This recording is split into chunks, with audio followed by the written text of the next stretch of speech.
When you get some 6 questions out of 67.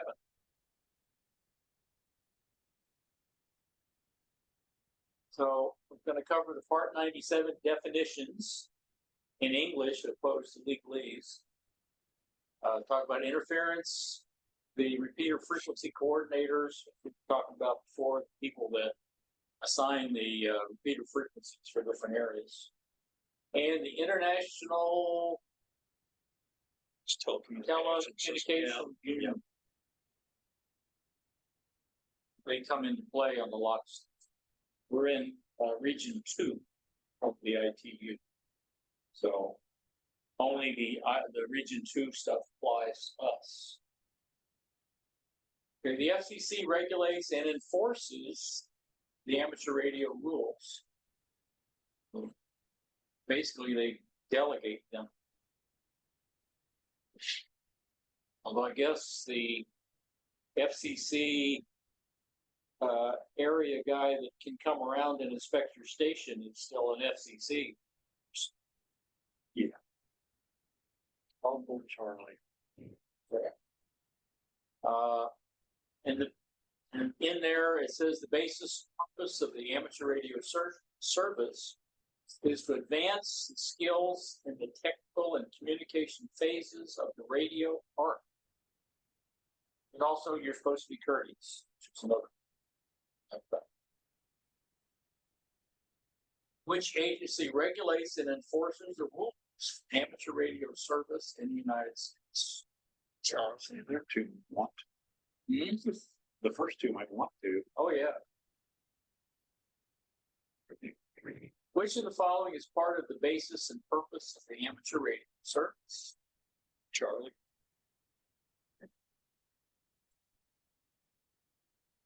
They define a beacon as an amateur station transmitting communications for the purposes of observing propagation-related experimental activities.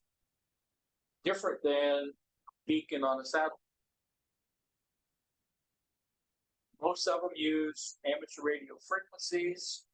They're anywhere from LF or SFF, whatever the next lower one is, all the way up to UHF and microwave.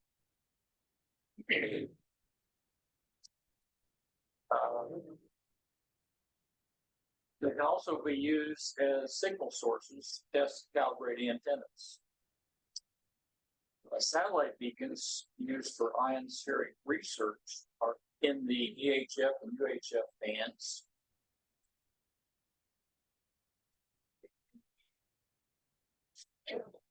We'll find a space station as an amateur station located 50 kilometers above the Earth's surface. Most of the space stations are located on satellites, even though they're amateur space station. They can get launched, and a lot of these satellites will carry multiple amateur stations up. One of my guys used to work at the Cape. He was involved with students in building little microsats, and they would zap me for position.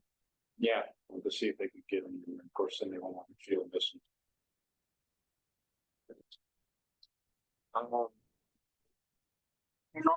Transponder or repeater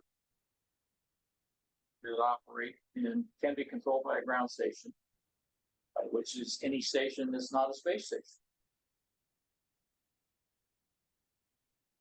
So what's the FCC Part 97 definition of a beacon? Oh.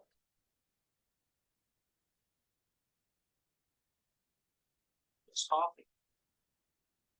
You said, like white peppers if you want, and goodies. And for your one to believe so.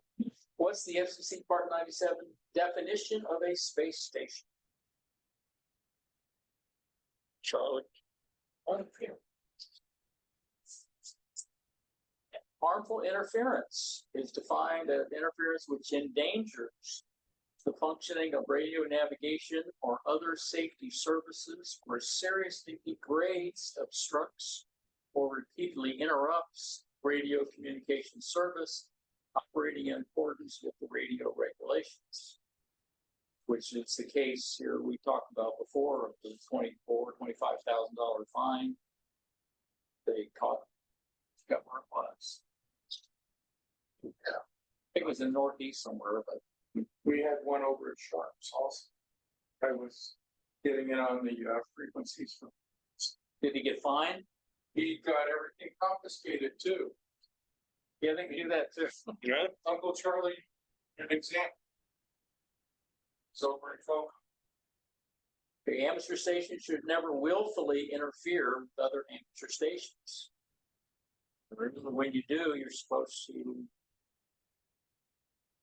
negotiate.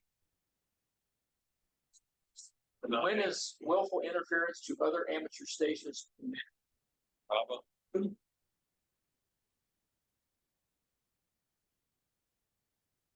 Okay, the FCC assigns repeater frequency responsibilities to the volunteer regional frequency coordinators, which are volunteers selected by local amateurs who have repeaters or auxiliary stations, whatever the auxiliary station is. Does Bruce know what an auxiliary station is? Well, don't feel bad, we don't. I don't know. I thought auxiliaries, like remote controls areas. Necessarily. They classify it as a space station, a repeater, or auxiliary. But I've not seen a definition of what it really is. I'll research. Fortunately, there's no question where you've got to know. I'll find out. I'll go look at it. And that group recommends the transmit receive frequencies for repeaters in different areas. And where did the full repeater council get reconstituted in this? You know, I looked for frequencies. We're just on there. We know it came up here because some of us were talking about putting up a D-Star repeater. And one of the things you have to go through is these coordinators to get assigned a frequency, which apparently for casinos would be an issue. There aren't many frequencies open. So an auxiliary station, according to the ARRL, is when an amateur station such as a repeater is remotely controlled over a radio link. There is another station involved, the station doing the controlling. This control station under the FCC rules is an auxiliary station. Medium link. Yeah, that's what. So if you're controlling the repeater from a different location, radio, that's the auxiliary station. The unfortunate part about that was slosh. You had to physically go RF link it. Which of the following entities recommends transmit receive channels or parameters to repeater stations? Bravo. Who selects frequency coordinator? Really? Have you ever been involved in selecting one? You know how they do that. I did go to the.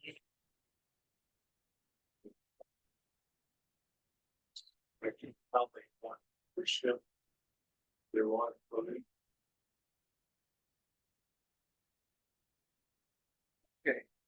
Operation outside the amateur radio bands is a serious offense. As a technician, you have limited privileges on HF, which is basically CW, except 10 meters where you have some voice. You're limited to 200 watts peak effective power on those 80, 40, and 15 meters where you have CW. Also 200 watts on 10 meters phone data CW. So you can do digital modes on 10 meters. You have full privileges on VHF, UHF, microwave frequencies. And you can go up to 1500 watts PDP, except on the 1.25 meter, which is what, 220 megahertz, where you're limited to 50 watts PDP. You might remind them that you have cautious of your bandwidth And limits.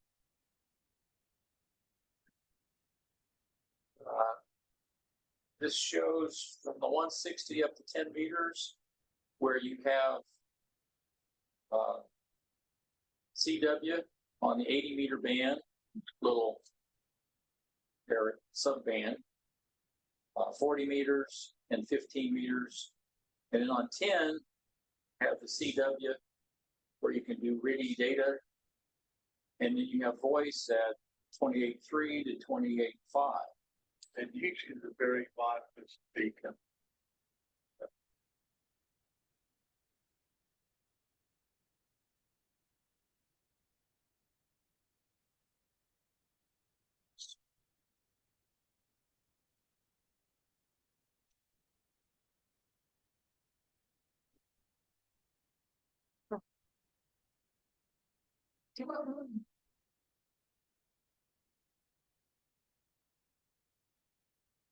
You know, recording level, so sure.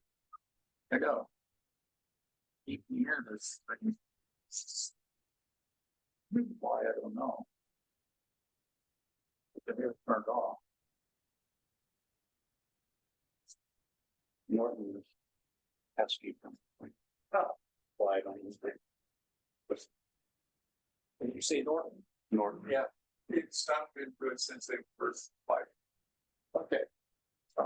Here we have the VHF, which is 6 through 1.25, where you have CW privileges on 50 to 50.1.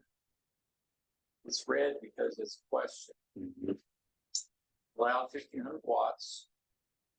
2 meters, you got CW on 140 to 144.1. So they're all 100 kilohertz subbands. And then on the 1.25, it's a fixed digital message forwarding mode that you can operate at 50 watts. Yeah, 60 meters is also used for change. It'll You know, in UHF, you can do all modes on all the frequencies at full power. So which frequencies in the 6 meter amateur band? bang, bang. What's that? Yeah, Yeah, 49 is below it. just cool. It's 300 divided by 6. Yeah, but that's approximate. It is Yeah. approximate. Which amateur band includes 146.52? Don't be The meter. On which HF bands does a technician class operator have phone privileges? Roswell.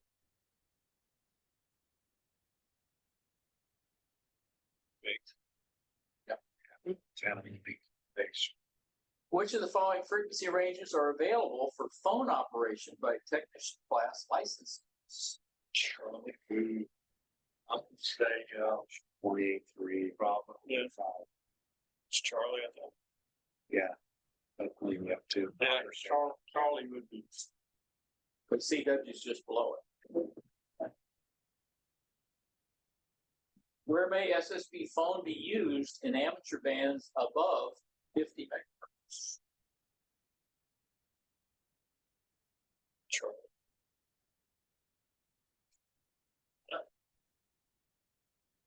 Which of the following UHF, VHF band segments limited to CW only?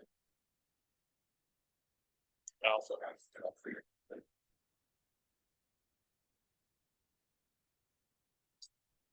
That was hard for me. How many amateurs use the 219 to 220 segment of the, how many amateurs? Let's say nobody. Of the 1.25 meter band. Oh, gee. Yeah, Delta. I think that band is normally used for talk or control of repeater.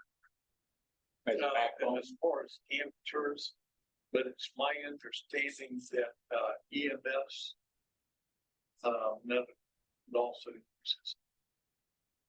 So that's why they sparked a few years back. Why should you not set your transmit frequency to be exactly at the edge of an amateur band or subband? Bravo. Delta. Too quick again. You were correct, except others.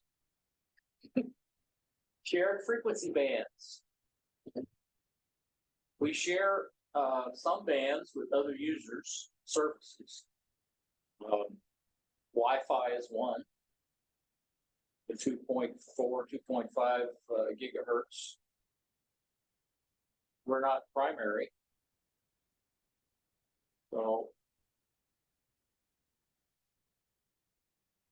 So it depends on the band. In some cases, we're the primary user, but other non-amateurs can use it and vice versa. So if we're not primary, we have to defer to whoever primary is. Which means if somebody's got to move, it's us. We're not allowed to cause interference with primary users.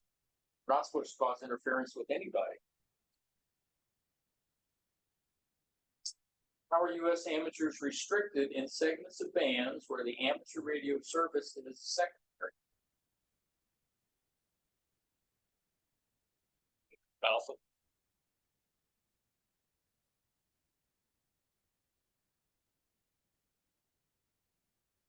Technician power output limits, full privileges above 30 megahertz. And limited privileges below, which is 200 watts PEP on the HF bands. And 1,500 watts on VHF and UHF, except for to the 1.25 subband, which except for some specific restrictions, what's the maximum peak envelope power output for technician class operators using frequencies above 30 Delta. Can we talk about peak envelope power? Yes. What's the maximum peak envelope power output for technician class operators? HF band segments or Alpha. True. the license class determines where you can operate, what modes, and what power. As a new licensee, new licenses are only issued as technician, general, and amateur extra. There's no more novice or advanced. Was there any others?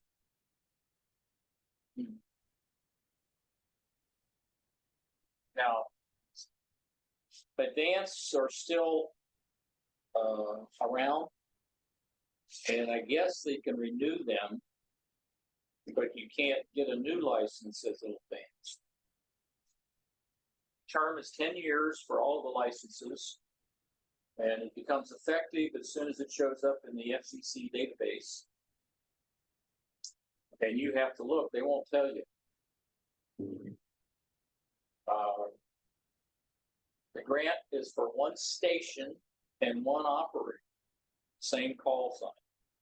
So you are initially the station licensee and the control operator. You delegate control operator to somebody else, but you're always going to be the station licensee. Do you know what? Okay. Do you know if the FCC would, because when I did my GMRS, they sent an email. It said, by the way, here's your. Oh, really? I'm not aware that they do that for the amateur.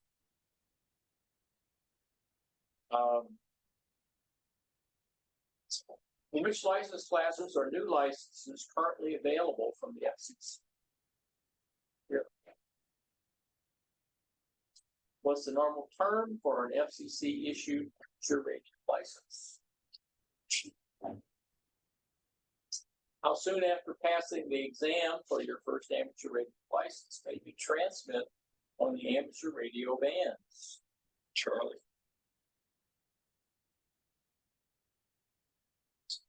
After you pay. $35. So I guess they get all the information. You know, the exams. Well, whoever's doing that volunteer exam. When you do the exam, you get a CSCE, Certificate of Successful Completion of Exam, and you get to keep that. It's good for a year. It's your proof that you actually passed. All your exam answer sheet, all that stuff, 605 that you fill out, is all forwarded to the VEC, ARL VEC or the VARL, and then that gets converted to a much smaller thing of information that gets forwarded to the FCC. And now they send you an email when they get that, telling you how to pay them the $35. Once you do that, then they finish the process and it shows up a little bit later in the date. How many operators station license grants may be held by any one Alpha. Yeah. for U.S. licenses? Now you could have a license from another country.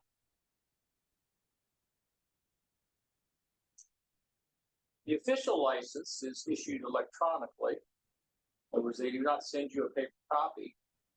They will have a link when you go into the database for your FRN number of how to print out an official. And it'll come back with an official watermark that you print. And they kind of recommend, oh, I thought it was actually a requirement. You have to have your station license at your station in case they come to inspect your station. Which means you're probably required to print it out. I've never seen anything without. I'm sure there's one guy out there. Well, when you print it out, you get two. You get like a full certificate, and then you get the wallet size one. You can take that back. Okay, so You just got to be faster than Inspector. Just about time. what proves the FCC has issued an operator license? Charlie. Yeah. I think it's actually they've gone back to cores, I think. Database. Years. You still sign in the same way, but I think it's now part of cores. Call signs. So when you pass your exam as a technician, you'll get an assignment from the pool. Currently, it's going to be K something around here, 4 XYZ. Will be I'm not sure. I'm thinking it's like KK of you can request a vanity sign. Any amateur can do it Extra $35. for an extra $35. It used to be free. It has to be an available call sign. Nobody's using it, or it's one that's been turned in. I was glad bands take the different deal. They're up the format 1x2, 1x3, 2x1, 2x2. However, only an extra can get a 1x2 or 2x1. That's kind of a status symbol. If you want to pay $35, show that you're an extra. More bragging right stuff. I just wanted my initials. I just wanted my initials, so I You know, that's why I got my initial.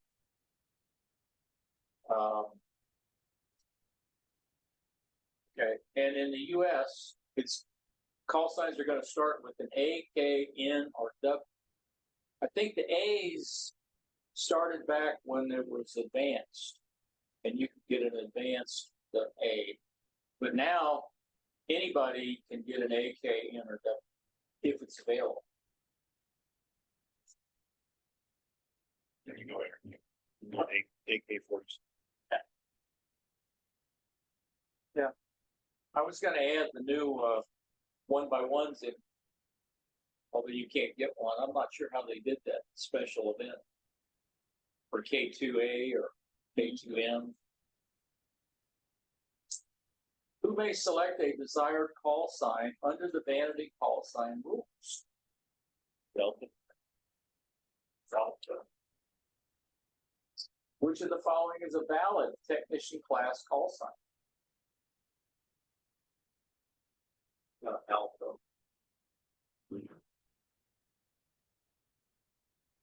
Mark, the other two. you said technician. What's Freeman? Yeah, Mark. Because B and C are 2x1, 1x2, and those are only extras. Okay, renewal is 10 years, grace period 2. You cannot operate during the grace period, But you can have there. but you don't have to retake the test if you renew within that 12-year period. If you go past that, then you have to retake element 2, which is the technician exam. You will get what if you have proof that you had a extra license, let's say, you take it and pass the technician, you'll be granted an extra license.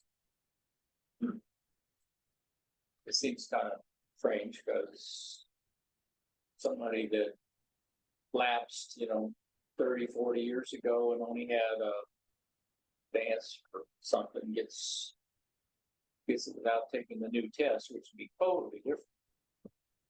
That's the way it is. Except grace period's 2 years, you're not allowed to transmit during that period. What's the grace period for renewal? If an amateur license expires, 2 years. If your license has expired, still within the 2-year grace period, may you continue to transmit. There are club licenses, which a club can get a call sign.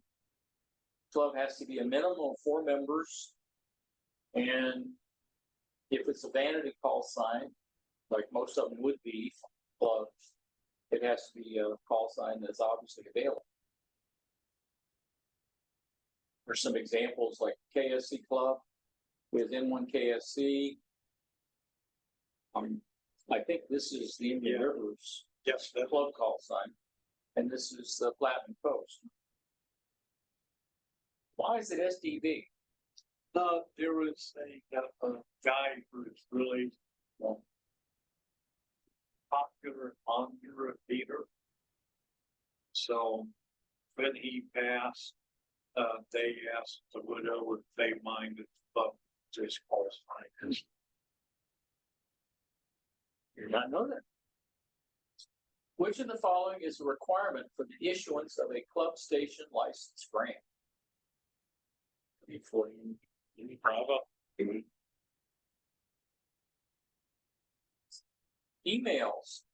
You must have a valid email for the FCC. Otherwise, they will revoke your license if they cannot contact you. And that's something that started in 2020. I'm not sure if I understand the reason why. It's a fairly new requirement.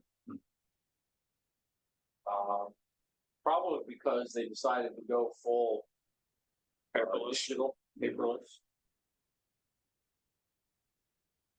Which of the following can result in revocation of the station license or suspension of the operator license? Bravo. International water operations. So if you're on a boat and you're in international water, any licensed amateur can operate as long as vessel or ship, or boat, is registered in the U.S. If you're on something registered to Nigeria, Panamanian cruise ship, yeah, Well, most of the cruise ships aren't price. because they don't want to pay US taxes. So in that case, I think you can if you get permission from APP. Yeah, but that always, Probably not. From which of the following locations may an FCC licensed amateur station operate? Delta.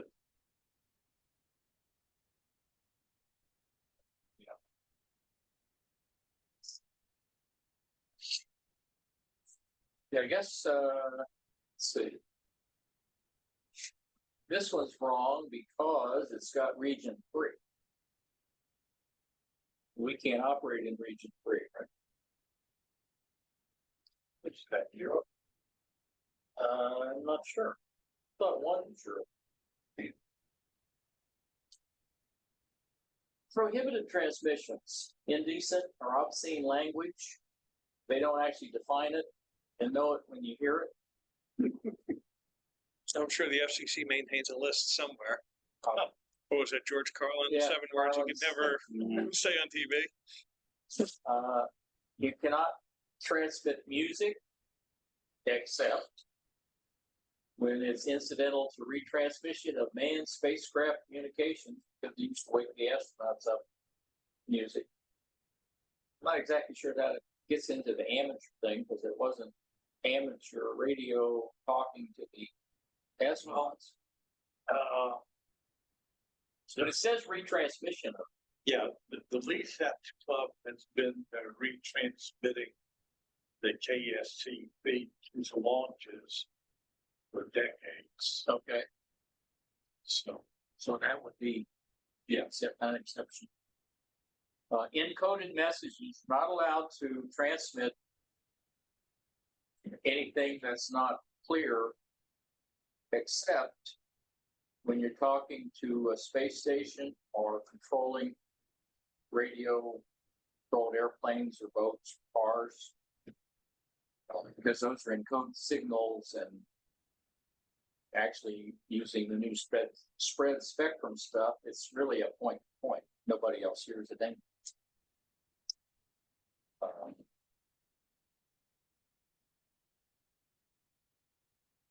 You're not allowed to transmit to somebody in a country that has notified the ITU that it objects to transmissions with the US. So in other words, we're not allowed radio in North Korea. Probably. I haven't checked on it, but I never see a North Korea station. Well, probably because they don't have electricity to Yeah. operate the stations. And Russia. Yeah. European and Asian Russia stations show up a lot. I think I've seen Iran. I don't think I've ever seen Iran. What, if any, are the restrictions concerning transmission language that may be considered indecent or obscene? B. Under what conditions is an amateur station permitted to transmit music using a phone emission? Or Sure, if that gets into copyrights. Maybe say the fees. Well, royalties, I would not right, have- royalties and also broadcasting probably. But if you're retransmitting, somebody else has already faced that issue, right? I don't know. I mean, if you read on a radio station, they're paying royalties for music. Yeah. A lot of them have a little thing about you're not allowed to retransmit or rebroadcast or broadcast. Okay, when is it permissible to transmit messages encoded to obscure their meaning? Now, Charlie.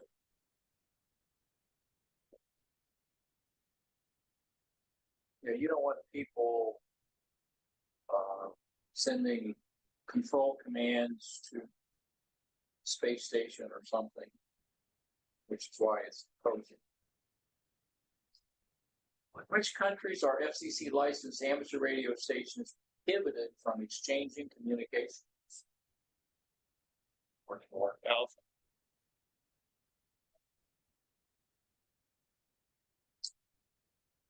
Also prohibited is payment.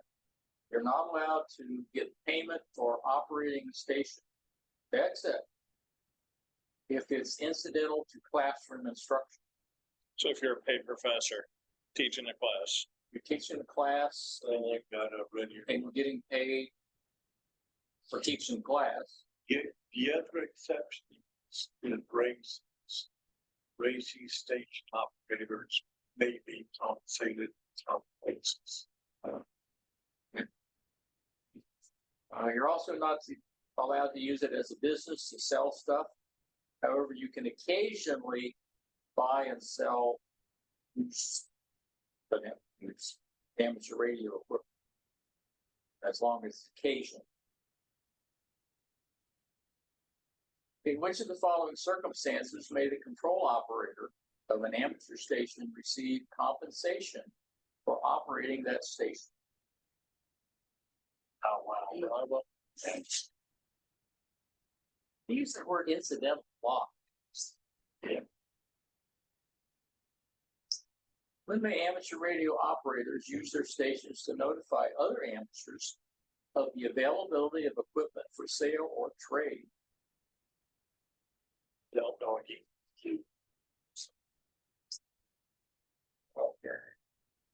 You're not allowed to broadcast, which defined as a one-way transmission for the general public, except in the case of immediate safety of human life, protection, property, emergencies, which trumps everything.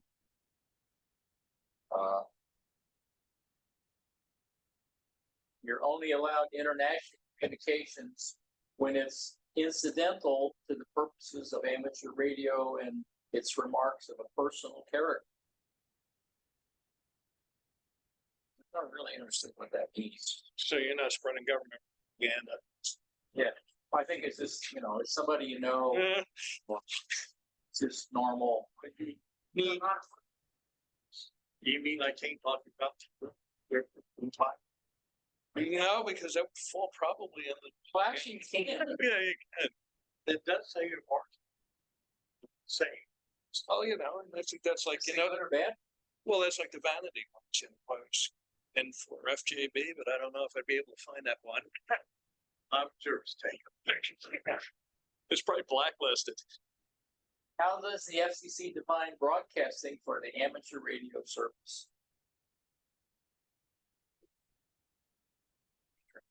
Yes. No, Delta. Oh, broadcast. Yeah. Broadcast. Under which of the following circumstances are one-way transmissions by an amateur station prohibited? Alpha.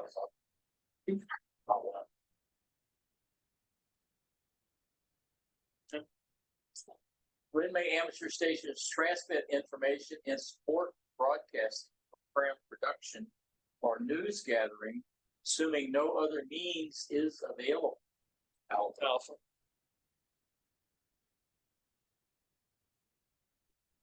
What types of international communications are an FCC licensed amateur radio station permitted to make? Alpha.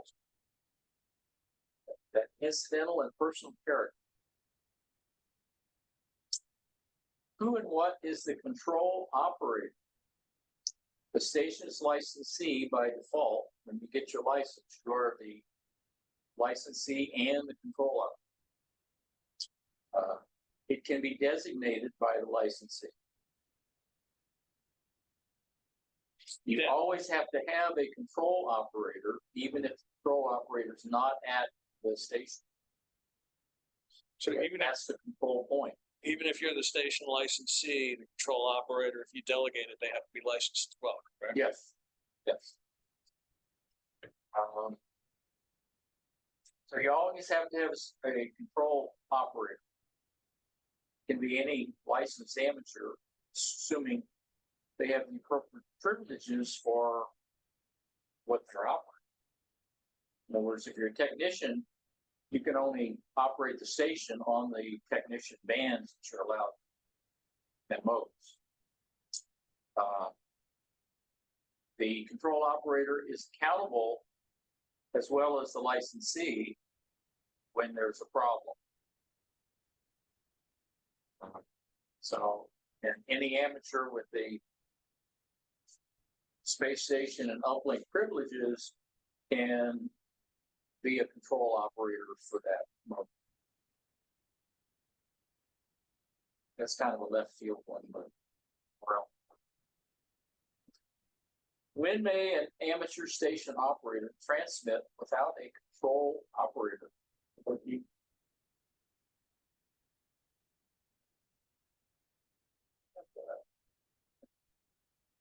Double click. Who does the FCC presume to be the control operator of an amateur station? Documentation to the contrary is in the station records. Oh, I guess that means when you delegate it, Unless you want to be nailed. who must designate the station control operator? Alpha. Yeah, license. When the control operator is not the station licensee, who is responsible for the proper operation of the station? Delta. Something. They want to make sure there's always somebody ultimately responsible. Yes, that's the way the government. Yep. Who is accountable if the repeater inadvertently retransmits communications that violate the FCC rule? Alpha.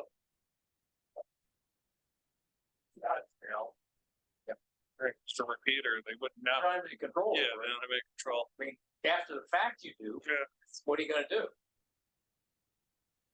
When, under normal circumstances, may a technician class licensee be the control operator of a station operating in an amateur extra class band segment? Alpha. Alpha.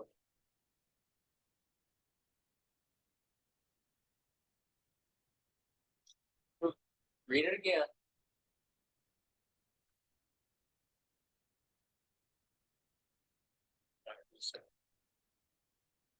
There's no exception to this one, although I guess there would be in case of an emergency. Emergency or life property, right? They didn't list that. Who may be the control operator of a station communicating through an amateur satellite or space station? Delta. Yeah. You have to have privileges for whatever VHF, UHF, so you see that is. Would be basically any licensed amateur thing.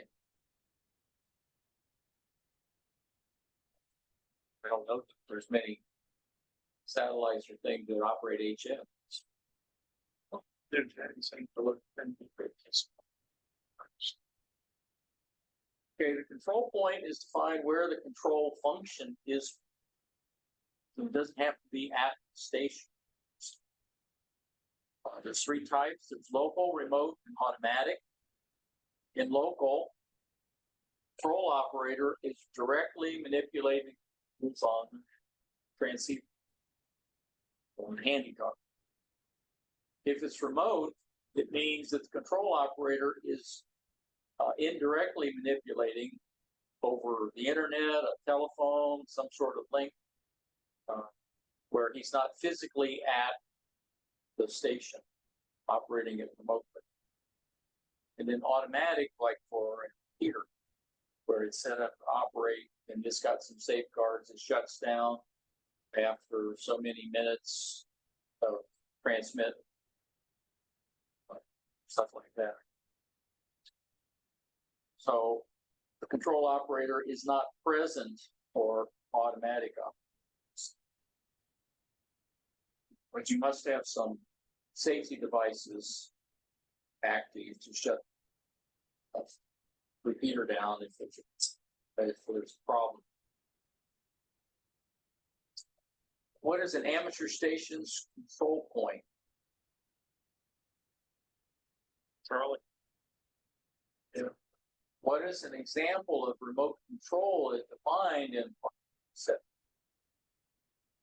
Robin? Which of the following are required for remote control operation? A. Delta. All right.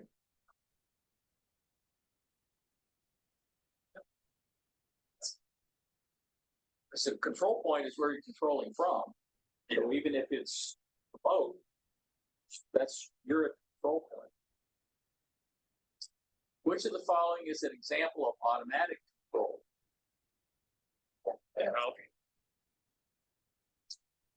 ID. Okay. You should do your call sign every 10 minutes and at the end of communications. Now, they don't say you need to do it at the beginning, which is strange. You normally finesse the program. Yeah, but if you call an LCQ or something like that, then find yourself again, right? Yeah, but it's not. Yeah, it's don't not part of require it to be- regulation.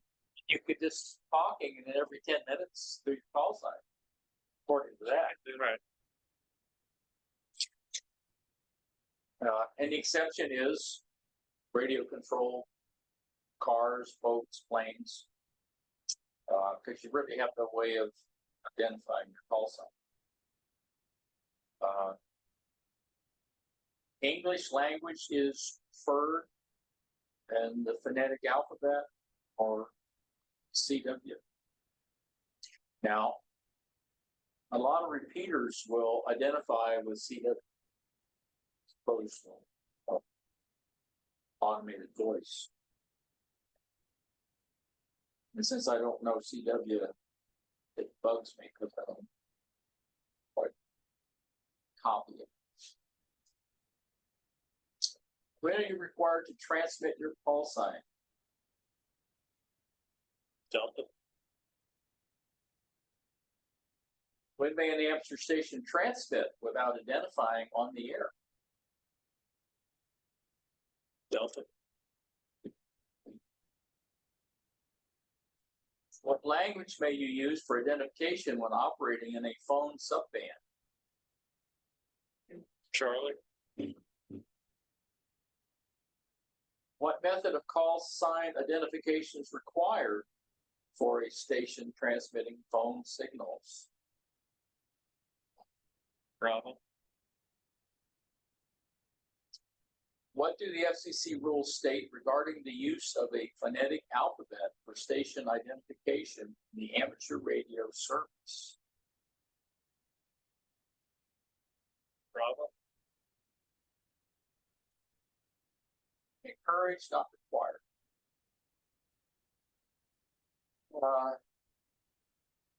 In some cases, you can use a tactical call sign. Example would be like race headquarters, Charlie Actual, anything to identify, like if you're supporting some sort of event, like a race, something like that, you may have call signs related to that you can use. Does that have to be registered before use? No. Okay. No. However, you still have to do your real call sign. 10 minutes in a meeting. You can talk back and forth using tactical call signs. How often must you identify using your FCC assigned call sign when using tactical call signs such as race head? Charlie.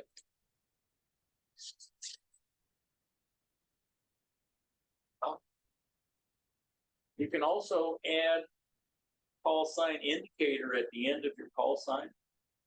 And it's totally arbitrary. Could be anything you want. Could be a /3, a /4, mobile. Something that means something to you and whoever you. But it's usually not slash, so it's Okay. I/ you stroke. Could be a dash too. Or it could be a backward slash. all right. Yeah, just so it's here. Yeah, But the bottom line is, like any of them, I think Wow. that's right.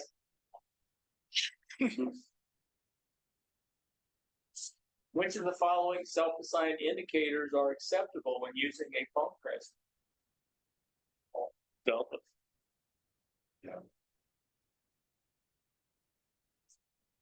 Third-party communications.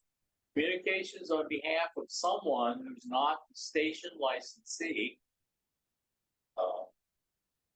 Or actually control operator. So a message from one control operator to another control operator on behalf of another person, third party.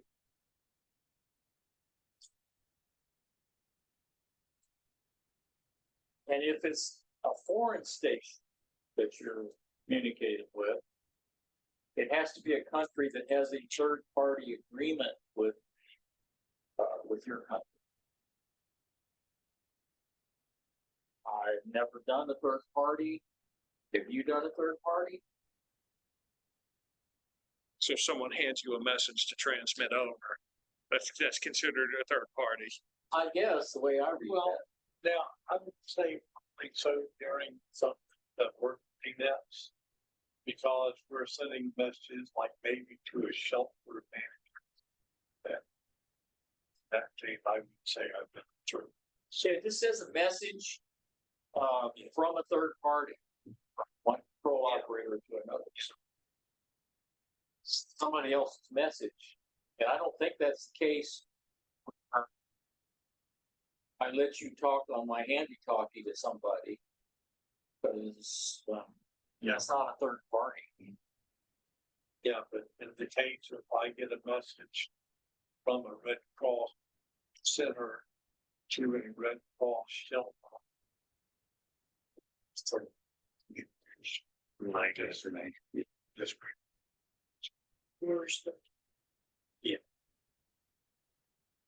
And if it's a foreign station, then you've got to have third party agreement been posted. What is the definition of third party communications?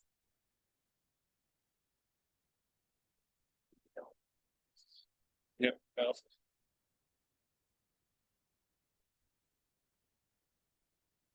Which of the following restrictions apply?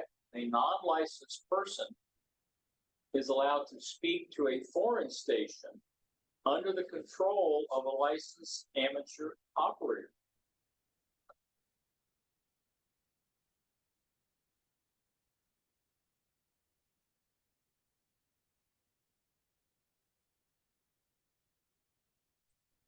I would say D.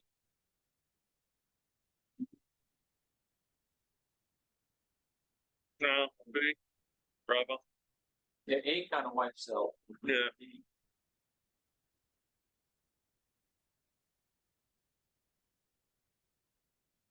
First party agree? Okay, the FCC can request an inspection of your station anytime. I guess they have to notify you. Think they can come and just knock on the door. Unless it's willful interference and your van shows up. Yeah.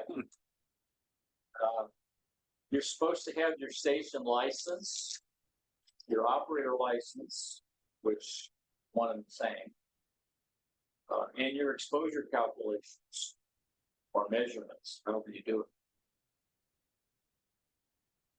And that's becoming, I hadn't got to that part yet. Apparently there's a lot more emphasis on that in the general stuff requiring more exposure So if you're using a mobile because you're only transmitting at 50 watts, do you still need the exposure calculations? even for handheld, technically. And actually, handheld can get you right up on the line. And so often using. Yeah, you do decide. Yeah. If you have long pauses, okay, if you're just constantly talking on it, It's a New York versus. Yeah. States. Yeah, I'm gonna have more exposure. when must the station and its records be available for FCC inspection? Robin?